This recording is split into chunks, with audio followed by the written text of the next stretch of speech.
Hi, I'm Jean Bucknowski. I'm the director of the John James Audubon Center at Mill Grove. Mill Grove Estate, which is 175 acres located not very far from Valley Forge Park, was the very first home of artist naturalist John James Audubon.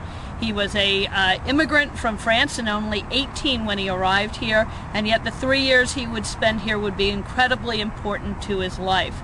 He would meet the woman he would love, Lucy Bakewell, who lived just on the adjacent farm. In fact, there are rumors that they used to signal each other by candlelight at night. She would become important because she would help to propel John to being the world's best-known wildlife artist. While he was here, he developed a technique for drawing birds from life, and even though the birds weren't alive, he would take a freshly killed specimen and position it with wire into a lifelike pose. And this process that he developed would put him years ahead of other artists and make his art some of the most memorable bird art in the world.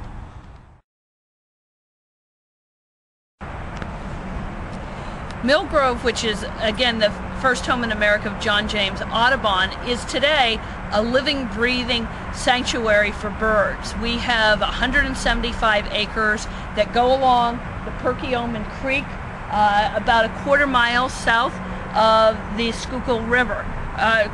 Quarter-mile north of the Schuylkill River. Across the way, you might be able to see a bike trail, and that bike trail is now linked to Mill Grove, so you can do a 5-mile loop around Mill Grove and then get on the trail that goes all the way into Fairmount Park in Philadelphia.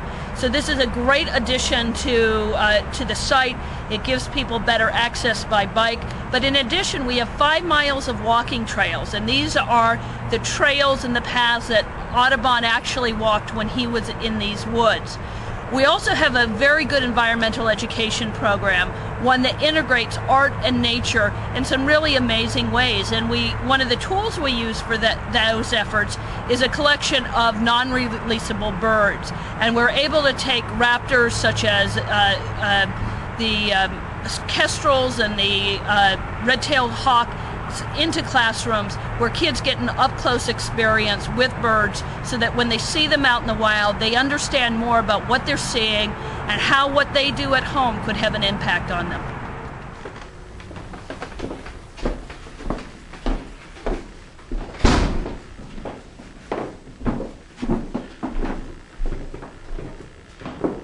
We're now inside the house at Mill Grove. This house was built in 1762. And it survived a long time. And it was between 1803 and 1806 that John James Audubon called it his home. Now, while he developed a lot of his artistic technique here, it wasn't until later in life that he began to produce the images that he's most famous for. This museum houses the largest collection of Audubon art in the world. And we manage a significant collection for both Montgomery County as well as the National Audubon Society. We have great examples and some very unique examples of Audubon's work.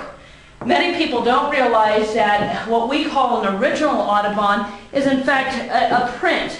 And during that time, early in the printing process, they were only able to print black ink. So Audubon painted the original watercolor, then it was etched onto a copper plate. The copper plate was printed, and then artists would paint each of the prints much in an assembly line kind of format, where one artist might work with all the browns and then someone else with the greens. But this ended up producing what was the largest book published in the 19th century. And the reason that the book was so large is that every picture of a bird that Audubon painted was life-size. So you got a sense of what this bird looked like in actual size, but more importantly, you often saw it in a background or on a tree or doing something that bird did naturally. And this was really something different for people of that time. They weren't used to looking at nature for its beauty and for its importance to them. And though Audubon was not a conservationist, the word hadn't been invented, even by his death, he began to recognize the impact that man was having on the environment. And he warned against continuing to go into the West and the wilderness and the devastation that we would end up having. There are 8 birds that Audubon painted that are now become essentially modern dinosaurs. They are extinct. So I think what he was thinking about is a good lesson for us all to think about now.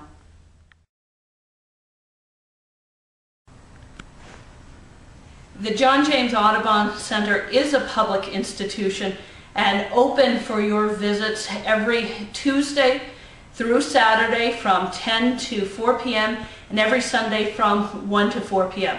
We are closed on Mondays and major holidays, but the grounds are open year-round.